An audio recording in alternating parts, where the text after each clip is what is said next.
Fala aí, pessoal, mais uma vez eu tô aqui, deixa eu ajeitar a câmera, isso, para falar um pouquinho mais sobre esse meu hobby, que eu amo muito mesmo, que é escrever contos, escrever histórias, enfim, criar mundos, criar universos, criar personagens, criar situações, dar o início, o meio e o fim. Eu me amarro nessas paradas.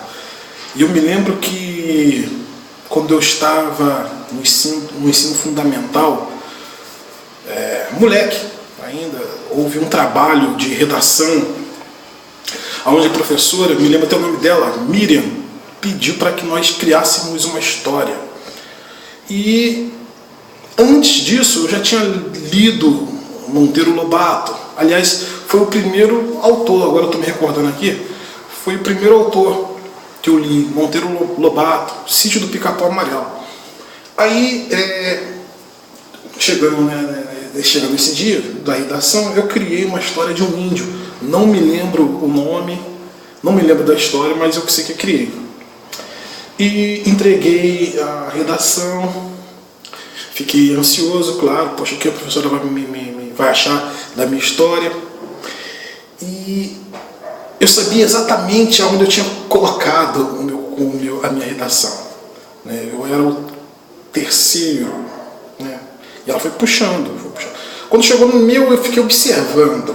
A professora parou o que estava fazendo, ou seja, ela deixou a caneta de lado e cruzou as pernas e ficou lendo. Prendeu a atenção da professora. E ela me procurou assim, varreu a sala com os olhos e me achou e fez assim: Júlio, vem aqui. Aí, como toda criança, eu falei: aconteceu algo de errado, será que é os erros será que são os erros de português? Cheguei lá, ela falou assim para mim: foi você que escreveu isso aqui? Eu falei: sim, professora.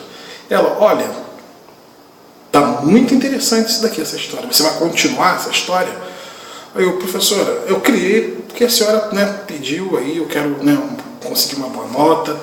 Ela: poxa, seria interessante se você continuasse a escrever. Aí me deu a nota, uma nota boa, gostei, me ajudou muito a passar de ano naquele ano, porque eu vinha de muitas repetições. E daí então cresceu dentro de mim o autor. Caramba, eu posso criar uma história. Ao invés de eu ficar só lendo, eu vou criar histórias também. E comecei a desenhar algumas histórias em quadrinhos. E quem lia minhas histórias era minha tia, Norma. Ela foi a minha primeira leitora. E ela se amarrava, gostava. E aí, vai ter continuação dessa história aqui? E caramba, era muito maneiro. E eu me empolgava, caramba. Pô, eu escrevo legal, as pessoas estão gostando. As pessoas, olha só, uma só. Caramba, eu passava para ela. E assim, já que eu não sou muito lá, eu não sou bom desenhista, eu passei a só escrever. Descrever a situação, descrever ambiente, descrever o personagem e um atrás do outro. Eu escrevia tudo manuscrito. Naquela época eu não tinha ainda uma máquina de escrever. Aliás, eu nunca tive uma máquina de escrever. Eu fazia tudo na mão.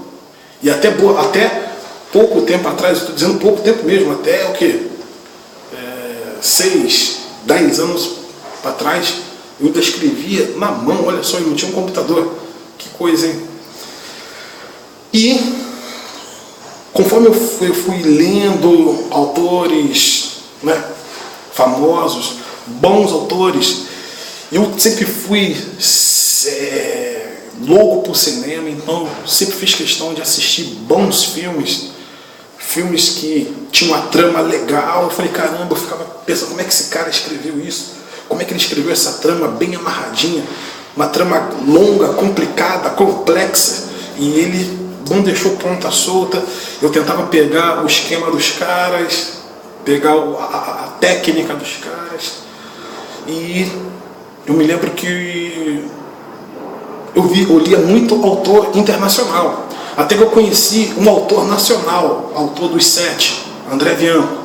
Falei, caramba, livro falando de vampiro, né? O tema vampiro, terror, e um autor brasileiro. Vamos ver que dá nisso aí. Eu li o livro, né?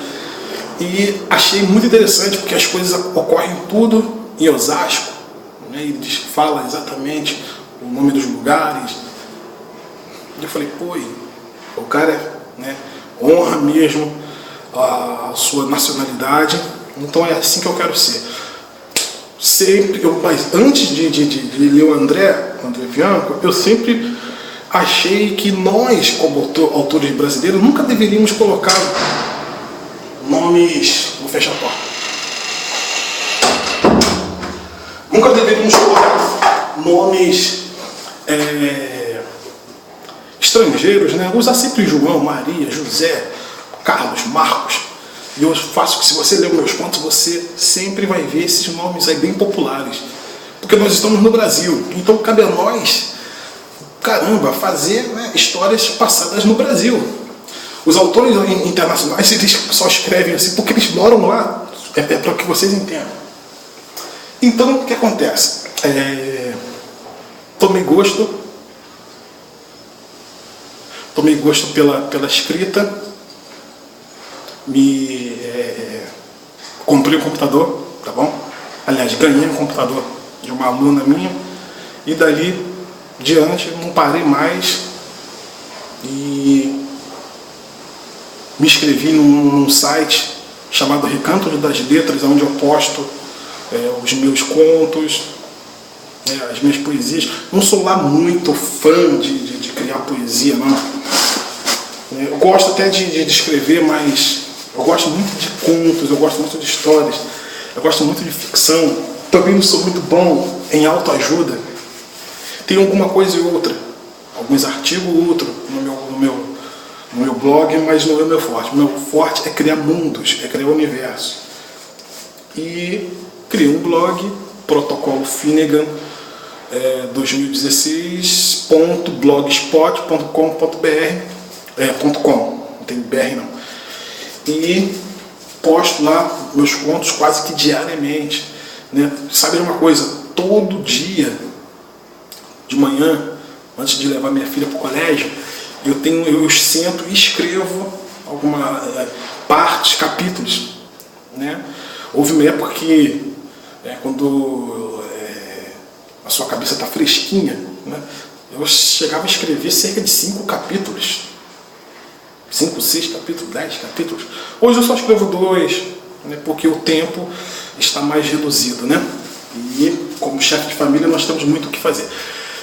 Porém, eu jamais, né, abro mão dessa minha diversão, porque quando eu escrevo eu me divirto. Então, fica aqui um relato um pouco do porquê que eu me tornei escritor. E sabe de uma coisa, para você se tornar escritor, você não precisa frequentar a faculdade, você só precisa ter uma boa ideia. Se você tem uma boa ideia, passa essa boa ideia para o papel e divulgue, né? Afinal, as histórias foram feitas para as pessoas lerem, né? E se você escreve uma história, uma boa história, e guarda ela na gaveta, não valeu de nada. A história precisa de leitor. Ok? Estou suando feito cuscuz. Vou encerrar o vídeo por aqui e em breve voltarei com mais testemunho aí de como me tornei escritor. Valeu? Deus te abençoe pra caramba.